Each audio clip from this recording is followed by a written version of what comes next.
فرحاد چونک کر اٹھ گیا۔ کیا بات ہے، کون ہو تم؟ سونے کے لیے نہ تو یہ جگہ مناسب ہے نہ یہ وقت، اس نے مسکراتے ہوئے کہا۔ تم سے مطلب؟ تمہارے باپ کی سڑک ہے؟ آخر کو فرحاد شدید فرسٹریشن میں تھا۔ سڑک تو تیرے باپ کی بھی نہیں ہے بابا، بہت دکھی لگ رہی ہو، کون مر گیا؟ میں نے کہا نہ تم سے مطلب، دفع ہو جاؤ۔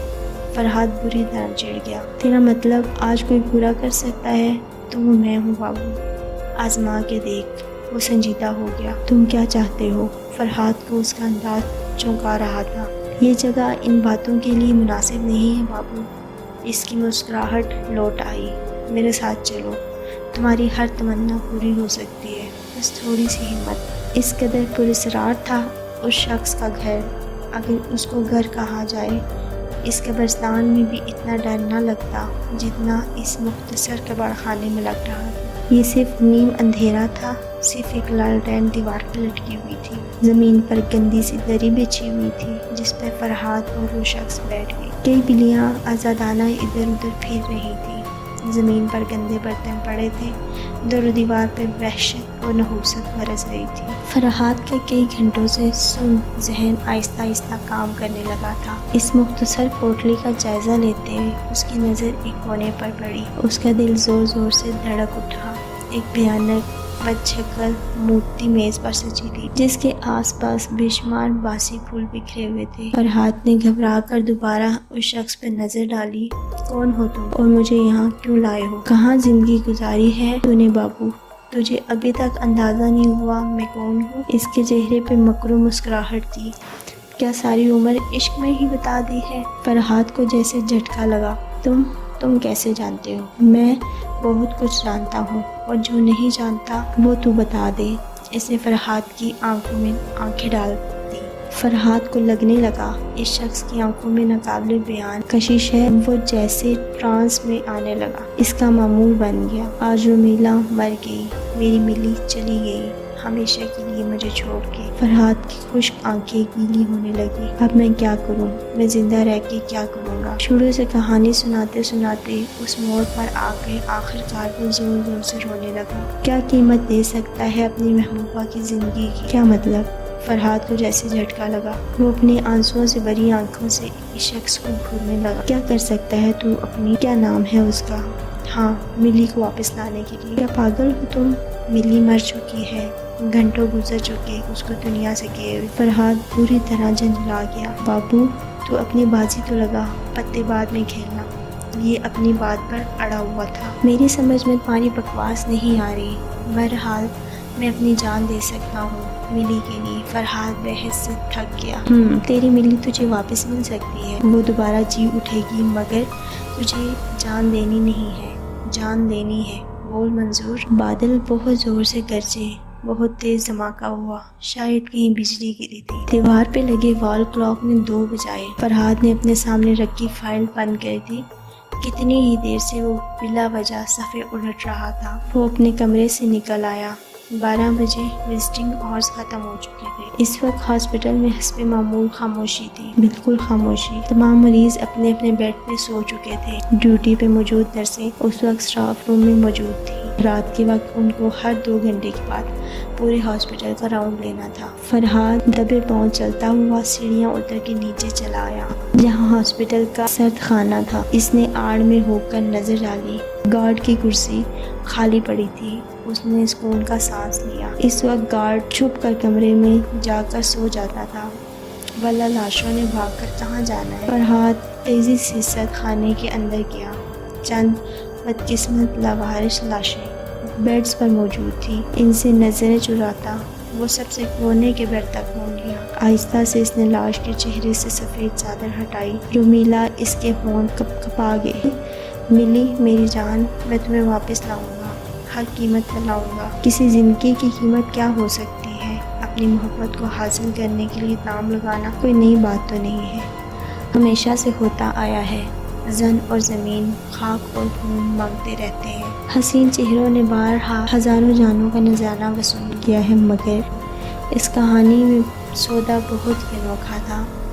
چہرہ بے شک حسین تھا مگر دنیا سے رخصت ہو چکا تھا، اور اس کو واپس بلانے کے لیے 3 زندگیوں کو دنیا کے پار بھیجنا تھا۔ محبت مگر مردہ، اور واپسی کی قیمت 3 زندگیاں۔ فرحاد بستر پہ لیٹا چھت کو گھور رہا تھا۔ اس کے کانوں میں ایک آواز گونج رہی تھی، اگر تجھے اپنی ملی واپس چاہیے، جیتی جاتی ہنستی مسکراتی، تو تجھے 3 انسانوں کو موت کے گھاٹ اتارنا پڑے گا۔ 3 انسانوں کا قتل ہے تیری محبت کی قیمت۔ جیسے جیسے ان لوگوں کی جان نکلتی جائے گی، رومیلا کی روح واپس پلٹتی جائے گی، اور جیسے ہی تو آخری انسان کا خون کرے گا، تیری محبوبہ اٹھ بیٹھے گی۔ مجھے منظور ہے، فرحاد کے منہ سے نکلا تھا۔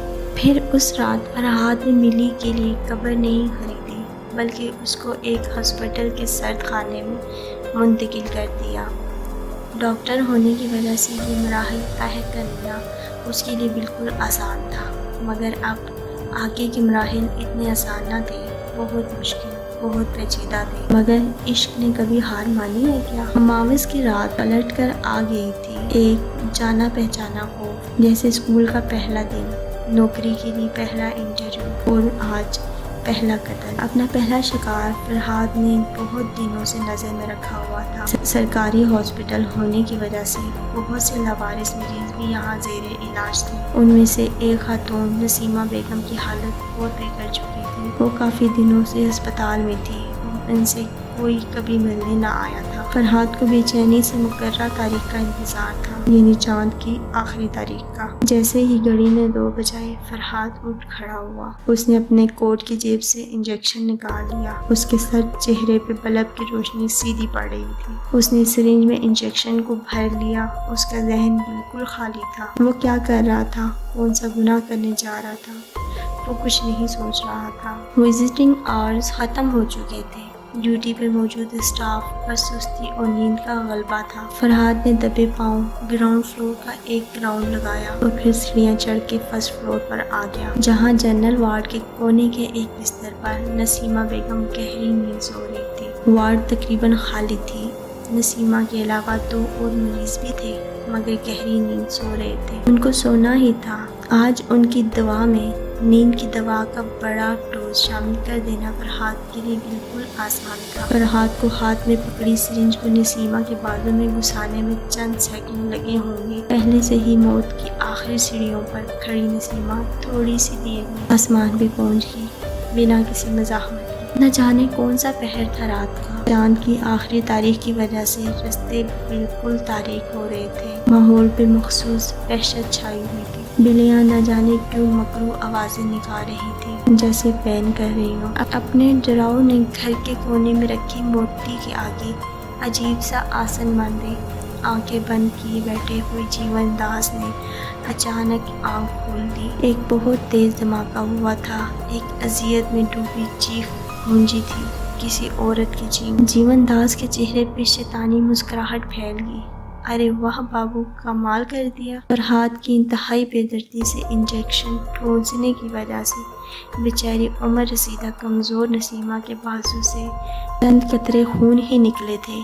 فرحاد نے احتیاط سے وہ خون اپنی انگلی پر جمع کر لیا۔ تیزی سے سیڑھیاں اتر کے وہ سرد خانے کی طرف جا رہا تھا، جس طرح کسی ڈرامے کے اینڈ پر انتہائی گناہگار لوگ ایکسیڈنٹ یا فالج کا شکار ہو کر توبہ کر لیتے ہیں اور بالکل بدل جاتے ہیں۔ اسی طرح صاف ستھری زندگی گزارتا ہوا فرحاد شیطان کے گھیرے میں پھنسا، اسی چالی جس طرح کسی ڈرامے کے اینڈ پر انتہائی گنہگار لوگ ایکسیڈنٹ یا فالج کا شکار ہو کر گناہوں سے توبہ کر لیتے ہیں اور بالکل بدل جاتے ہیں۔ اسی طرح صاف ستھری زندگی گزارتا ہوا فرحاد شیطان کے گھیرے میں پھنسا کسی چالاک سیریل کلر کی طرح کامیاب چالیں چل رہا تھا۔ سرد خانے کے آگے رکھی گارڈ کی کرسی حسب معمول خالی پڑی تھی۔ رومیلا کی لاش کے پاس پہنچ کے فرحاد نے اس کے چہرے سے سفید چادر ہٹا دی اور انگلی پہ لگے خون سے اس کے سر ماتھے پر تلک لگا دیا۔ انور صاحب کی عمر تو اتنی نہیں ہوگی، مگر بیچارے بہت کمزور تھے۔ ٹائیفائڈ بگڑ جانے کی وجہ سے ہاسپٹل میں ایڈمٹ کرنا پڑا تھا۔ ان کی بیگم وفات پا چکی تھی۔ 2 کم عمر معصوم سی بیٹیاں دن بھر ان کے ساتھ رہتی تھیں، مگر رات کو زبردستی ان کو گھر بھیج دیتے تھے۔ بیچاری لڑکیاں بے چینی سے اپنے باپ کی صحت فکر کرتی اور دعائیں کرتی کہ ان کے والد جلدی سے گھر آ جائیں۔ فرحاد چاند کی آخری تاریخ کا انتظار کر رہا تھا۔ وقت تو کبھی رکتا ہی نہیں ہے اور چاند کی آخری تاریخ بھی آخر آ ہی گئی۔